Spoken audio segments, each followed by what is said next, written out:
그 우리 성도님들 중에 이름이 외자이신 분이 많지는 않죠. 우리 반홍 집사님 외자이신데 이름이 외자이신 분이 많지 않습니다. 보통 이제 두 글자죠, 이름이. 근데 조선시대의 왕의 이름은 거의 다 외자였습니다. 외자. 왜 외자였는지 아십니까? 조선시대의 왕들은 이름을 외자 한 글자로 짓는데 그 한 글자도 보통 일반 사람들이 잘 쓰지 않는 글자를 선택해서 이름으로 했습니다. 그 이유는 뭐냐면 피휘라는 것 때문에 그렇습니다. 피휘. 무슨 얘기냐면 그 피할 피자에 이름할 때 휘장할 때 휘자인데 그 피휘는 왕의 이름이 너무 존엄하고 너무 귀하기 때문에 백성들이 그 이름을 쓰지도 않고 부르지도 않고 함부로 쓰지 못하도록 하는 제도입니다. 문화죠, 문화입니다. 그래서 왕의 이름을 지을 때 일상생활에서 많이 사용되는 한자로 이름을 짓지 않고 일상생활에서 잘 사용되지 않는 한자를 쓰는데 그것도 두 글자를 하지 않고 한 글자로만 해서 백성들의 일상생활을 편리하게 하기 위해서 조선시대 왕의 이름들은 한자였습니다. 한 글자였습니다. 이게 사실 우리 민족에만 있는 전통은 아닙니다. 다른 나라에도 왕이 있었던 나라들은 비슷하게 대부분 왕의 이름을 귀하게 여겨서 함부로 하지 않고 함부로 사용하지 않았습니다. 그리고 또 하나 알 건 우리나라 그 조선시대 왕의 이름이 하나가 아닙니다. 한 6가지의 이름이 있는데요. 태어나면서 부여되는 이름, 방금 말씀드렸던 외자로 부여되는 이름이 있고, 그리고 자라다가 성인이 되면 부여되는 이름이 있습니다. 그걸 여러분 이제 주보에 보시면 말씀 노트에 제가 이렇게 조선시대 왕의 이름에서 뭐라고 적어놨습니다.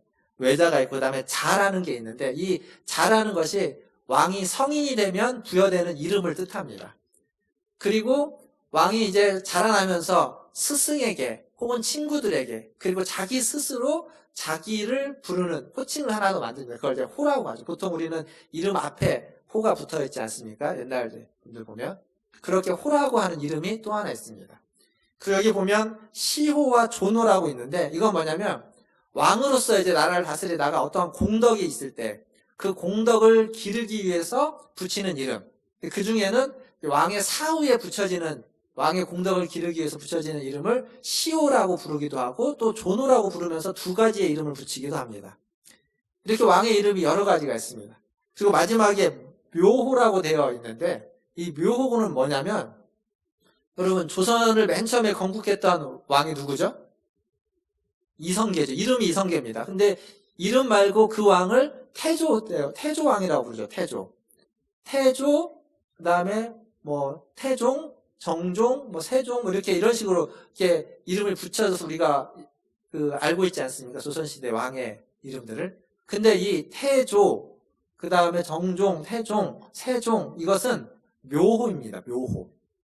묘호는 뭐냐면 왕이 죽고 난 이후에 종묘사직이라고 하는 종묘에 왕의 그 신주를 이렇게 모실 때 그때 붙여지는 이름. 그게 묘호입니다. 그래서 왕의 이름은 이렇게 보면 6가지가 있었어요. 아주 다양한 이름들을 가지고 있는 거예요. 그것들을 백성들이 잘 사용하지 않지만 다양한 이름들이 있습니다. 제가 이걸 이제 찾아보다가 재밌는 게 하나 발견됐는데 뭐 태조, 태종, 정종, 세종, 뭐 정종 이런 분들 이름 중간에 연산군과 광해군이 있습니다. 연산군과 광해군은 왜 군이 붙었을까요? 사실 저는 별로 생각해보지 않았는데 보다 보니까 이 연산군과 광해군은 폐위된 임금, 정상적으로 왕위가 물려지지 않고 폐위된 임금의 경우 연산군과 광해군이라는 군자가 붙었고 그리고 조선왕족실록에 기록이 되지 않고 그들의 이야기는 연산군 일기 혹은 광해군 일기라고 조선왕족실록 외에 기록이 되었다고 합니다. 그러니까 우리나라 역사에서 왕과 관련된 왕의 이름과 관련된 이야기들이 참 많이 있습니다. 오늘 우리가 읽었던 이 10계명의 3번째 계명은 이름과 관련된 이야기입니다. 3번째 계명, 내 하나님 여호와의 이름을 망령되게 부르지 말라라고 하는 이름과 관련된 겁니다. 그러니까 유대인들도 우리 조상들 못지않게 왕이신 하나님의 이름을 함부로 하지 않았습니다. 아주 거룩하고 존귀하게 경외하며 여겼습니다. 어느 정도로 존귀하게 여겼냐면 아예 부르지 않았습니다. 아예 언급을 하지 않았습니다. 우리랑 비슷한 거죠. 언급을 하지 않다 보니까 이름을 잊어버렸습니다. 어떻게 불러야 되는지를 잊어버리게 된 겁니다.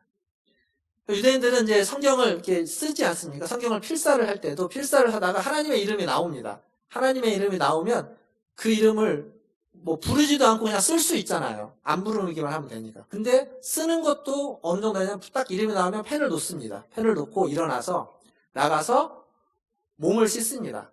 그리고 새로운 의복으로 갈아입습니다. 정결의식이라는 걸 치르고 돌아와서 그 쓰던 펜을 놓고 새로운 펜을 들고 쓰던 잉크를 치우고 새 잉크를 가지고 그 하나님의 이름을 씁니다. 생각해 보시죠. 성경에 하나님의 이름이 얼마나 많이 나옵니다. 그걸 할 때마다 그 일을 하는 겁니다. 그만큼 그 이름을 귀하게 여기고 소중하게 여기고 경외했다는 것을 말해줍니다. 근데 이제 부득이하게 하나님의 이름을 언급해야만 할 때가 있는 겁니다. 그럴 때는 그 이름을 읽을 수 없으니까 어떻게 하냐면 글자가 있는데 그걸 다른 글자로 읽습니다. 그게 무슨 얘기냐면 생명이라는 단어가 있어요. 생명이라는 말을 부득이하게 해야만 하는데 생명이라는 말을 딱 글씨가 있는데 그것을 다른 글자로 무엇으로 읽냐면 나무라는 글자로 대치해서 읽는 겁니다. 이게 말이 안 되는 거죠. 말이 안 되는데 그렇게 했습니다. 하나님의 이름을 이스라엘 유대인들은 부득이하게 읽어야만 할 때 주라는 뜻의 아도나이라는 이름으로 읽었습니다. 근데 이게 이제 시간이 지나면서 보니까 분명히 하나님의 이름이라고 되어 쓰여져 있는 기록들이 있는데 이것을 어떻게 읽어야 되는지를 모르는 거예요. 잊어버리는 겁니다. 근데 그것을 이제 읽기 위해서 거기에다가 모음을 붙이고 뭐 이렇게 하면서 읽었던 이름이 뭐냐면 우리가 알고 있는 여호와라는 이름이 있지 않습니까? 성경에 많이 기록되어 있는 여호와. 여호와는 엄밀히 말하면 하나님의 이름, 정확히 읽었던 하나님의 이름이라고 할 수 없습니다. 그러니까 하나님의 이름을 지칭하는 자음에다가 아도나이의 모음을 붙여갖고 만들어낸 후대에 만들어낸 하나님의 이름입니다. 신학자들이 이제 연구를 계속하면서 여호와보다는 야훼라고 읽는 것이 훨씬 더 아마 그때의 원래 발음에 가까울 거다라는 현재는 정설입니다. 어쨌거나 이건 중요한 얘기가 아닙니다. 하나님의 이름이 그렇게 유대인들에게 잘 불려지지 않았습니다. 왜 그랬을까요? 거룩해서. 맞습니다. 존귀하게 여겨서. 근데 또 하나는 이 3계명 때문이라고 얘기할 수 있습니다. 3계명에 내 하나님 여호와의 이름을 망령되게 부르지 말라라고 하니까 아예 이 말씀을 지키기 위한 그들의 노력인 겁니다. 망령되게 부르지 않기 위해서 아예 안 불러버리는 거죠. 아예 입에 담지를 않는 겁니다. 입에 올리지 않는 겁니다. 근데 제가 지난번에 10계명의 서론을 이야기하고 못다한 서론이라고 해서 이제 1계명 얘기하면서 앞부분에 잠깐 서론을 이어서 얘기할 때 뭐라고 말씀드렸냐면 유대인들은 10계명을 이렇게 외적으로 형식적으로 지켰다라고 말했습니다. 반대로 유대인들은 10계명의 어떤 정신과 내용, 그 10계명이 가지고 있는 본래의 의미를 제대로 알지 못했다라고 말씀드렸죠. 지금 이 3계명이 다 그런 겁니다. 3계명에서 유대인들이 3계명을 지키려고 이렇게 노력을 했습니다. 노력을 했는데 그 노력이 과연 이 10계명 중에 이 3계명의 본래의 뜻, 이 정신을 제대로 알고 지킨 걸까요? 그게 아니라는 겁니다. 질문을 좀 바꿔보면 이 3계명은 조선시대 왕의 이름을 부르지 못하게 했던 피의제도처럼 하나님의 이름이 거룩하니까 부르지 말라라는 것이 이 3계명의 원래의 취지였을까요? 그게 아니라는 겁니다. 3계명의 원래의 취지는 절대로 부르지 말라가 아닙니다. 이름을 왜 짓습니까? 부르라고 짓는 겁니다. 부르라고. 이름을 주는 건 부르기 위해서입니다. 여러분들은 저를 어떻게 부르시겠습니까? 그렇죠. 누군가 저를 부른다면 아마 여러분 중에는 여기 계신 분 중에는 한 사람을 빼고는 저를 다 목사님 혹은 박 목사 이렇게 부를 수 있습니다. 근데 저 뒤에 있는 한 사람만 저를 성어바라고 부를 수 있습니다. 그러니까 저를 이름으로 부를 수 있는 사람은 그렇게 많지 않습니다. 여러분도 마찬가지 아니겠습니까? 저를 어떤 직책이나 제가 하고 있는 일로 부를 수 있는 사람은 대부분의 사람이 그렇게 부를 수 있지만 나의 이름으로 나를 부를 수 있는 사람은 아주 친한 친구 가족, 아니면 연인입니다. 애인, 사랑하는 사람, 이름으로 부를 수 있는 겁니다. 하나님이 자신의 이름을 알려주었습니다. 그 얘기는 하나님이 우리와 어떤 관계를 맺고 싶어 하냐면 친구, 친한 친구, 그리고 더 나아가서 연인의 관계를 맺고 싶어 한다라는 하나님의 의지입니다. 마음입니다. 지난주에 기억하십니까? 질투하시는 하나님. 그럼 뭐라고요? 사랑받고 싶어 하는 하나님이라는 겁니다. 연장선에서 똑같은 얘기입니다. 하나님은 우리를 친구로, 사랑하는 연인으로 여기시고 친구와 사랑하는 연인과의 관계를 맺고 싶으셔서 우리에게 이름을 알려주셨습니다. 그 얘기는 뭐냐면 그 이름을 불러서 그 이름을 부름으로 하나님과 더 친밀해지고 더 사랑하는 관계를 맺자라고 하는 말씀인 겁니다. 그 이름이 여호와, 야훼라는 이름입니다. 근데 사실 이름은요, 그 이름은 그 존재를 규정합니다. 무슨 얘기냐면 여기 있습니다. 이게 뭐죠? 리모컨입니다. 리모컨이에요. 이건 뭡니까? 이것도 리모컨입니다. 근데 자, 똑같은 리모컨이지만 이걸 이름을 조금 더 정확하게 얘기하면 이건 무슨 리모컨인지 아십니까? 정확히 아시네요. 에어컨 리모컨입니다. 이건 무슨 이름이죠? 텔레비전 리모컨입니다. 자, 이름 자체가 이것을 규정합니다. 같은 리모컨이겠지만 에어컨 리모컨으로 TV를 아무리 눌러도 안 켜집니다. 얘가 할 수 있는 일과 얘의 특징과 성능과 모든 것들을 규정합니다. TV 리모컨으로 에어컨을 아무리 눌러봐도 안 됩니다. 이름이 이걸 규정합니다. 그러니까 이름은 모든 존재를 규정합니다. 다른 말로 바꾸면 이름은 모든 존재를 제한합니다.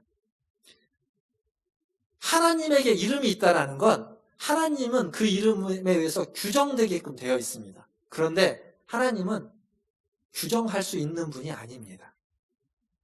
유한하신 분이 아니라 무한하신 분입니다. 근데 그 무한하신 분을 유한한 이름으로 규정하고 제한한다. 이건 맞지 않습니다. 합당하지 않습니다. 그런데 하나님이 스스로 자신을 규정해서 그 이름을 가지고 우리에게 자신의 이름을 알려준다는 건 스스로 자기가 자기를 규정하는 겁니다. 왜 그랬을까요? 무엇 때문에 그랬을까요? 우리 때문입니다. 우리 때문에. 규정할 수 없는 분, 알 수 없는 분, 무한하신 분, 우리가 다 이해할 수 없는 분이라면 지난주에도 말씀드렸지만 그 하나님과 관계를 맺기가 너무 어려운 겁니다. 그러니까 그 하나님과 관계를 위해서 하나님이 스스로를 규정해서 이름을 알려주시고 그리고 그 이름을 통해서 하나님께 나아가고 그 이름을 부르면서 하나님과 교제하고 그 이름을 부르면서 하나님을 찬양하고 그 이름을 부르면서 하나님을 의지하도록 하기 위해서 우리를 위해서 스스로를 규정하시면서 이름을 알려주신 겁니다. 그래서 이름을 알려주신다는 것은 그 이름은 우리에게 가장 큰 은혜이고 가장 큰 선물이라고 얘기할 수 있습니다.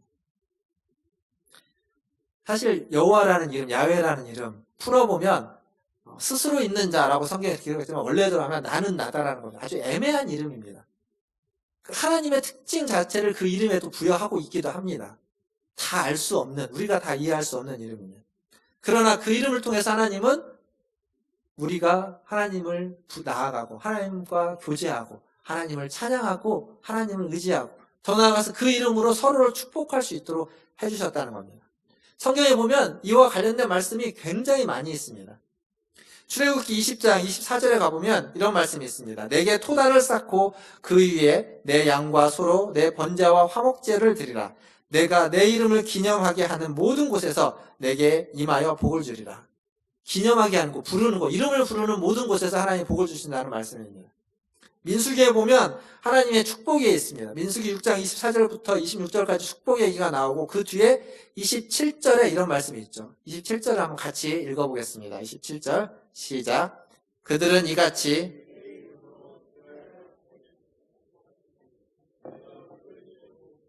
여기 보시면 내 이름으로 여호와의 이름으로 이스라엘 자손에게 축복하라.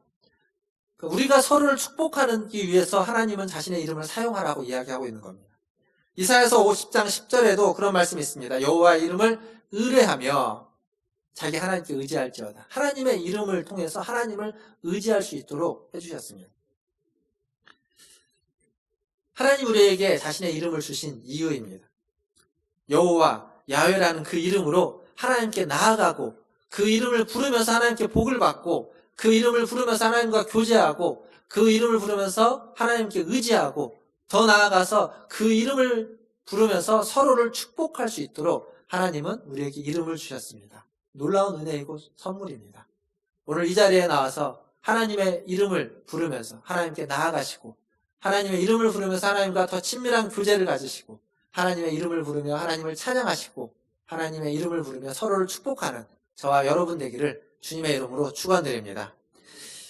그런데 이렇게 이름을 부르는 것, 하나님의 이름, 신의 이름을 부르는 것은 기독교만의 독특한 점은 아닙니다. 고대 종교나 현대 종교나 대부분의 종교는 자기들이 믿고 있는 신의 이름을 부르는 것이 있습니다. 이름을 부르며 기도합니다. 그리고 종교적인, 제의적인 형태로 신의 이름을 부르는 의식들이 언제나 있습니다. 성경에 나와 있는 대표적인 걸 보면 열왕기상 18장에 가보면 우리가 잘 아는 이야기입니다. 엘리야 선지자와 바알의 선지자가 갈멜산에서 대결을 벌이는 장면이 있죠. 거기에서 엘리야가 바알 선지자들에게 뭐라고 말하냐면, 너희는 너의 신의 이름을 부르라. 나는 내 하나님 여호와의 이름을 부르겠다. 라고 하면서 바알 선지자들에게 먼저 바알의 이름을 부르도록 합니다. 제단을 쌓아놓고 그 하늘에서 불이 내려와서 그 제단의 제물을 태우는 시험을 하는 거죠. 바알의 이름을 부르면서 하라고 하는 겁니다. 수백 명의 바알의 선지자들이 그곳에 모여서 바알의 이름을 부르기 시작합니다. 어마어마한 모습으로 불렀겠죠. 그런데 아무런 일이 일어나지 않습니다. 그러자 그들은 이름을 부르는 데다 더해서 칼로서, 창으로서 자기의 몸을 상하게 하면서 나아가는 겁니다. 그렇게 해서 바알을 움직이려고, 신을 움직이게 하기 위해서. 그런데 우리가 잘 압니다. 아무 일도 일어나지 않죠. 인간의 욕망 때문에 만들어진 신인 우상은 그 어떤 열심으로도, 그 어떤 열정으로도 아무것도 할 수 없는 존재일 뿐입니다. 그게 그 자리에서 드러나는 이름입니다. 그때 그 이름을 부르는 그 열심, 그때 그 이름을 큰 소리로 간절히 부르는 그 간절함과 그 열심은 다 주술적인 겁니다. 샤머니즘적인 것일 수밖에 없습니다. 그것은 다 아무리 불러도 들려질 수 없는, 응답될 수 없는 부름일 뿐입니다. 하나님 우리에게 하나님의 이름을 주신 것은 이것과는 다릅니다. 하나님의 이름에 어떤 능력이 있고 주술적인 힘이 있기 때문에 이름을 주시고 이름을 부르라고 한 것이 아니라 그 이름 속에 하나님의 약속이 담겨져 있고 그 이름을 부름으로써 하나님께 그 약속을 기억하고 하나님께 약속의 이행을 요청할 수 있는 하나님의 약속이 담겨져 있는 겁니다. 뿐만 아니라 그 약속이라는 건 뭐냐면 내가 너희와 함께 하겠다라는 하나님의 임재에 대한 약속입니다. 하나님의 이름을 부른다는 건 이름에 힘이 있기 때문이 아니라 그 이름을 통해서 그 이름으로 말미암아 하나님이 나와 우리와 함께하고 있다는 것을 알게 하고 느끼게 하고 경험시켜주기 위한 겁니다. 이름이 중요한 게 아닙니다. 하나님이 우리와 함께하고 있다는 것이 중요한 거죠. 하나님의 이름을 부른다는 건 그 약속을, 하나님의 그 약속을 기억하고 그 약속의 이행을 요청하고, 다른 말로 바꾸면 하나님의 이름을 부른다는 건 지난 과거에 하나님과 함께 했던 그 교제를 기억하는 것입니다. 그리고 지금 하나님과 함께하고 있는 지금 나의 모습, 나의 정체성을 확실하게 하는 겁니다. 그리고 앞으로 우리와 함께할, 나와 함께할 하나님에 대한 그 우리의 미래에 대한 소망을 고백하는 것. 과거와 현재와 미래가 그 이름 안에서, 하나님과 우리의 모든 관계가 그 이름 안에서 다 담겨져 있는 것이 되는 거죠. 그러니까 여호와의 이름을 부르는 건 단순한 종교의 의식이 아닙니다. 하나님과의 관계에 대한 고백, 과거의 관계, 현재의 관계, 그리고 미래의 관계에 대한 고백이 되는 것이고, 그리고 우리 현재, 우리의 정체성에 대한 표현이 되는 겁니다. 우리의 소망이 되는 겁니다. 그래서 이 이름은, 여호와의 이름은 아무나 부를 수 있는 이름이 아닙니다. 하나님과의 과거가 있어야 되는 겁니다. 그리고 하나님과의 현재가 있어야 되는 겁니다. 그 하나님과의 미래에 대한 소망이 함께 있을 때 그런 자들만이 부를 수 있는 겁니다. 믿지 않는 자들, 하나님과 관계가 없는 자들은 이 이름을 부른다고 할 때 그들이 이 이름을 부르는 건 뭐와 같냐면 바알의 이름을, 바알의 선지자들이 바알의 이름을 부르는 것과 똑같은 겁니다. 똑같이 여호와의 이름을 부르지만 하나님과의 관계가 없는 자들이 그 이름을 부를 때 그것은 주술적인 힘을 기대하면서 뭔가 하나님의 이름 안에 담겨져 있는 특별한 능력을 기대하면서 부르는 부름일 수밖에 없습니다. 사랑하는 성도 여러분, 우리가 하나님을 주로 고백하는 자, 하나님의 이름을 부를 수 있는 자, 우리는 그의 이름을 부르며 그를 의지하고 그의 이름을 맡은 자로 살아가야만 합니다. 그게 하나님 우리에게 당신의 이름을 주신 이유입니다. 오늘 또 주의 이름을 부르며 이 자리에 나왔습니다. 주의 이름을 부르며 주님 앞에 예배를 드립니다. 이 시간을 통해서 주의 이름에 합당한 영광을 돌리고 주의 이름을 맡은 자로서 살아가시는 저 여러분 되기를 주님의 이름으로 축원드립니다. 하나님의 이름은, 주어진 이름은 부르지 못하도록 준 게 아니라고 말씀드렸습니다. 그런데 그렇게 이름을 줬는데 이름을 부름에 있어서 잘못 부르는 경우가 생기는 거죠. 함부로 부르는 경우가 생기는 겁니다. 그래서 3계명이 주어지는 겁니다. 그래서 3계명의 강조점은 부르지 말라에 있는 것이 아니라 망령되게 있습니다. 하나님의 이름을 부르는데 부르라고 준 거니까 부르고 사용하는데 망령되게 부르지 마라. 망령되게 사용하지 말라. 그래서 부르지 말라가 아니라 망령되게의 이 계명에 강조점이 있다는 겁니다. 망령되게 부르는 게 뭐라고 했습니까? 앞에서 제가 뭐라고 말씀드렸죠?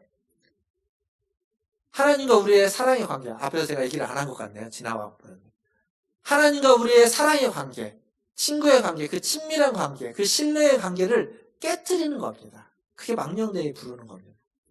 하나님과의 관계가 깨지는 것. 그러니까 이름을 부르는, 말로서 이름을 부르는 게 중요한 게 아니라 하나님과의 그 믿음의 관계와 신뢰의 관계와 사랑의 관계를 깨트리는 것이 다 망령되게 하나님의 이름을 부르는 것이라고 말할 수 있습니다. 유대인들은 이름을 부르지 않았지만 그들은 그들의 삶을 통해서 하나님과의 관계를 수도 없이 깨트렸습니다. 그래서 그들은 이 3계명을 지킬 수 없었던 겁니다. 더불어서 또 한 가지 망령되게 부르는 것은 하나님의 이름을 더럽히는 것, 그리고 하나님의 이름이 모욕을 받게 하는 것이라고 성경은 이야기합니다. 에스겔 선지자는 에스겔서 36장 20절에 이렇게 이야기합니다.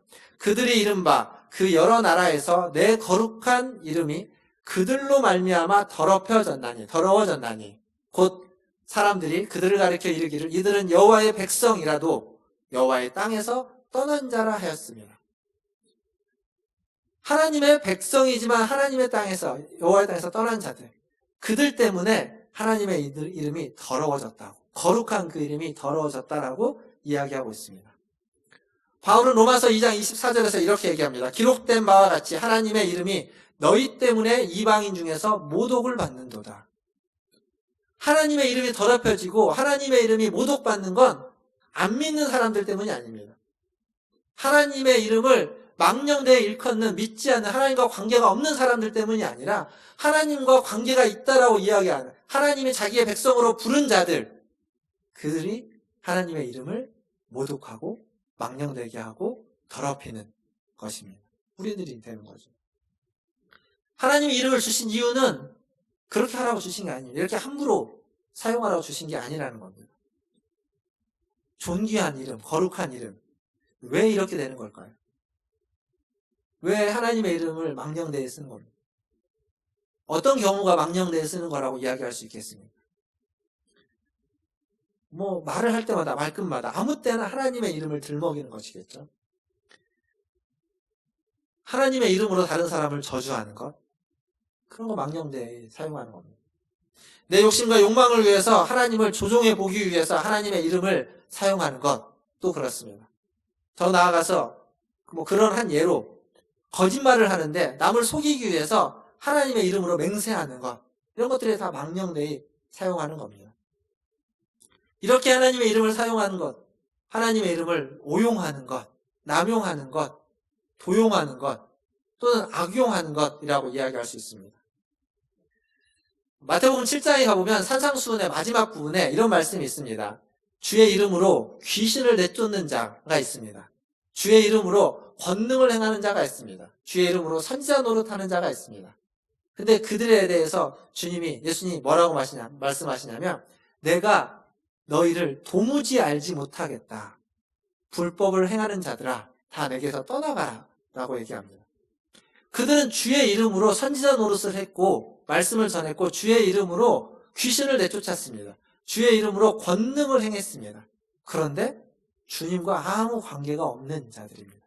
불법을 행한 자들이죠. 바울은 디모데후서 2장 19절에서 이렇게 이야기했습니다. 그러나 하나님의 견고한 터가 섰으니 인침이 있어 일렀으되 주께서 자기 백성을 아신다 하며 또 주의 이름을 부르는 자마다 불의에서 떠날지어다 하였느니라. 주의 이름을 부르기는 하는데 불의에 있는 자들이 있습니다. 주의 이름을 부르긴 하는데 불법을 행하는 자들이 있습니다. 주의 이름을 부르는 자는 불의에서 떠나고 불법에서 떠날 때 그 이름을 부르는 것이 이름을 존귀케 하는 것이지, 불법을 행하면서 이름을 부르는 건 그 이름을 망령되이 부르는 겁니다. 헛되게 만드는 겁니다. 더럽히는 것이고 모독하는 겁니다. 근데 많은 사람들이 주의 이름을 부르는 이유는 그 이름의 능력을 원하기 때문이죠. 여호와의 이름을 부르고 예수의 이름을 부를 때 그 이름에 어떤 능력이 나타나기를 원하는 겁니다. 예수의 이름으로 애군을 피하고 예수의 이름으로 고난도 찾아오지 않고 예수의 이름을 부르면서 무슨 일을 하면, 사업을 하면 성공하고 대박 나기를 바라는 겁니다. 그게 십자가의 능력인가요? 아니면 무당의 능력일까요? 마법일까요? 마력일까요?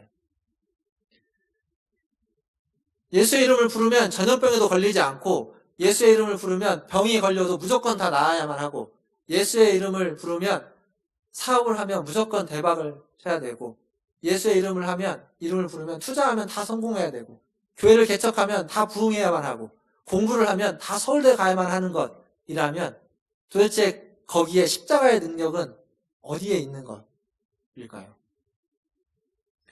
우리가 삶을 살아가면서 이러한 고민들이 우리에게는 언제나 직면합니다. 어떻게 주님의 이름을 부르면서 살아가야만 하는지. 지난주에도 일제시대 얘기를 잠깐 했지만 일본이 조선을 점령하고 나서 무자비하게 수탈을 합니다. 그리고 신사참배를 강요하고 여러 가지 우리나라의 민족의 정기들을 다 파괴하죠. 근데 그때 일본의 기독교는 하나님의 이름으로 일본이 조선을 점령하고 식민지화하는 건 정당하다고 가르쳤습니다. 그래서 하나님의 뜻이라고 일본의 기독교는 가르쳤습니다. 일본의 기독교니까 그럴 수 있다라고 치더라도 그 다음이 문제입니다. 우리나라에 왔던 조선에 왔던 많은 선교사들, 그 선교사들은 일본 정부에게, 교인들에게 일본 정부에 순종하라고 가르쳤습니다. 로마서 13장 1절을 근거로 해서 각 사람은 위에 있는 권세들에게 복종하라. 권세는 하나님으로부터 나지 않음이 없나니 모든 권세는 다 하나님께서 정하신 바라. 라고 하면서 일본이 조선을 다스리는 것은 하나님의 뜻이다. 그러니까 모든 교인들은 그 하나님의 뜻에 순종하라. 일본 정부에 절대 순종하라고 가르쳤습니다. 맞는 얘기인가요? 가스라테프트 조약이라는 게 있습니다. 가스라테프트 조약. 일본과 미국이 이렇게 몰래 조약을 맺은 조약입니다. 그 조약의 핵심은 그겁니다. 일본이 조선을 점령하고 미국이 필리핀을 점령하는 것을 상호간에 용인해 주는 겁니다. 인정해주고 받아주는 겁니다. 그 조약이 체결된 다음에 미국의 교단의 선교본부는 조선에 있는 선교사들에게 공문을 보냅니다. 선교사들은, 조선의 교회는 절대 조선의 독립운동에 관여하지 말 것, 교인들이 조선의 독립운동에 참여하지 못하도록 할 것.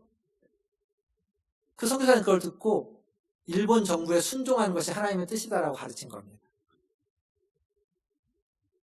그랬다가 시간이 좀 흐른 후에 일본이 미국의 진주만을 공격하게 되죠. 그래서 미국이 진주만 공격을 받습니다. 그리고 태평양 전쟁이라고 하는 미국의 본토가 공격을 당해서 일본과의 본격적인 전투가 시작됩니다. 그때 똑같은 미국의 선교본부가 똑같은 선교사들에게 다른 편지를 보냅니다. 뭐라고 편지를 보내냐면 조선인들이여 일본인과 싸우라 라고 편지를 보냅니다. 그게 하나님의 뜻이라는 거죠. 헷갈리지 않습니까? 뭐가 하나님의 뜻인가요? 순종하는 게 하나님의 뜻인가요? 아니면 싸우는 게 하나님의 뜻인가요? 가스라테프타 조약 때는 순종하는 게 하나님의 뜻이라고 했는데 갑자기 태평양 전쟁이 시작되고 난 후에는 싸우는 것이 하나님의 뜻이라면 이걸 어떻게 이해하면 하겠습니까? 그런데 우리는 늘 이런 실수를 하면서 살아갑니다. 우리는 늘 이러한 상황에 놓여서 살아가고 있습니다. 늘 우리는 이렇게 하나님의 이름을 오용하거나 남용하거나 도용하는 삶의 상황에 놓여 있을 수밖에 없습니다. 하나님의 이름을 빙자해서 일어나고 있는 수많은 불의와 수많은 죄악들, 그것들은 우리도 그럴 수 있다라는 도전이고, 그래서 우리는 더 긴장하며 살아야만 합니다. 말씀을 맺겠습니다. 하나님은 자신의 이름을 우리에게 주셨습니다. 우리를 친구로 여기시고 연인으로 여기시고 우리를 사랑하시기에 우리에게 당신의 이름을 주셨습니다. 그리고 그 이름을 부르고 그 이름을 사용하게 해주셨습니다. 구약에 보면 하나님이 당신의 이름을 또 어디에 두셨냐면 성전에 주셨습니다. 성막을 짓고 성막의 지성소에 하나님의 이름을 두었습니다. 하나님의 이름을 두기 위해서 성막을 만든 거라고 이야기할 수 있습니다. 그런데 고린도서 3장 16절에 가보면 바울은 우리가 하나님의 성전이라고 말합니다. 즉 이 두 가지 얘기는 뭐냐면 우리 안에, 여러분 안에 하나님의 이름이 있다는 겁니다. 그냥 부를 수 있도록 하나님 자신의 이름을 우리에게 알려주신 것만이 아니라 그 이름을 저와 여러분 안에 하나님은 두었습니다. 사랑하는 성도 여러분, 하나님과 친구가 된 여러분, 하나님과 연인 관계인 성도 여러분, 이 아름다운 관계, 이 빛나는 관계, 이 친밀한 관계를 우리는 깨트려서는 안 됩니다. 파괴해서는 안 되는 겁니다. 실수가 없을 수는 없습니다. 늘 그런 고민되는 상황 속에 있기 때문에 실수가 없을 수는 없지만 할 수만 있다면 하나님의 이름을 오용하거나 남용하거나 도용하지 않아야만 합니다. 그리고 그 이름을 사용해서 선한 일, 아름다운 일, 영광스러운 일, 그 일에 하나님의 이름을 부르며 저와 여러분이 마음껏 그 이름을 사용할 수 있기를 주님의 이름으로 축원드립니다. 모세는 하나님 주신 그 이름을 가지고 바로 앞에 섰습니다. 다윗은 하나님의 그 이름을, 여호와의 이름을 가지고 거인 골리앗 앞에 섰습니다. 그리고 베드로와 요한은 그 예수의 이름을 가지고 절망 가운데 있는 절름발이 앞에 섰습니다. 뭐라고 말하죠? 사도행전 3장에 가보면 베드로는 그렇게 얘기합니다. 은과 금은 내게 없거니와 내게 있는 것으로 내게 주노니 나사렛 예수 그리스도의 이름으로 일어나 걸으라. 그 이름으로 그 사람 앞에 서서 그를 일으켜 세우는 겁니다. 이것이 하나님의 이름을 거룩하게 하는 겁니다. 하나님의 이름을 거룩하게 하는 것. 하나님의 이름을 가지고 바로 앞에 서고, 하나님의 이름을 가지고 골리앗 앞에 서고, 하나님의 이름을 가지고 절망한 사람 앞에 서서 그 이름을 부르며 그 이름을 사용하며 그 이름으로 나아가는 것, 그 이름으로 부딪히는 것, 그때 하나님의 이름이 거룩해지고 하나님의 이름이 빛나게 될 것이고 그 이름은 또한 우리를 살리고 우리를 회복시키는 이름이 될 줄 믿습니다. 코로나19 바이러스로 인해서 혼돈, 혼란, 염려, 걱정이 있는 시대, 그 상황에 놓여 있습니다. 이게 한 주 만에 이렇게 180도 바뀌어버린 상황에 우리는 직면하고 있습니다. 그 시대에 우리에게 주어진 하나님의 이름, 여호와의 이름이 있다는 사실을 잊지 마시기 바랍니다. 그리고 그 이름은 그냥 묻어두고 숨겨두고 꼭 감춰두면서 보라고 준 것이 아니라 부르라고 준 겁니다. 그 이름을 부르고 그 이름을 사용하면서 그 이름 앞에 나와서 그 이름으로 우리가 지금 이 어려운 시기를 극복하고 이겨내고 또 헤쳐나갈 수 있기를 위해서 우리에게 주신 여호와의 이름이 있다는 것을 기억하시고 그 이름을 부르며 살아가시는, 그 이름을 의지하며 살아가시는 저와 여러분 되기를 주님의 이름으로 축원합니다. 이 시간 함께 기도하겠습니다. 오늘 우리가 말씀을 기억하면서 오늘 우리가 여호와의 이름 앞에 나와 있습니다. 그 이름을 부르길 원합니다. 여호와라고 부르면서 이 혼란의 시대, 여러분 안에 있는 걱정이나 염려 모든 것들을 그 이름 앞에 다 내려놓고 그 이름 앞에 서서 모세가 바로 앞에 쓴 것처럼, 다윗이 골리앗 앞에 쓴 것처럼, 베드로가 절망한 병자 앞에 서 있는 것처럼 우리가 그 이름을 가지고 우리 앞에 있는 그 문제 앞에 서서 그 이름을 사용하여서 그 문제를 이겨내고 극복해내고 문제 앞에 승리할 수 있는 저 여러분 되기를 위해서 우리 같이 한 목소리로 기도하며 나가겠습니다. 기도하겠습니다.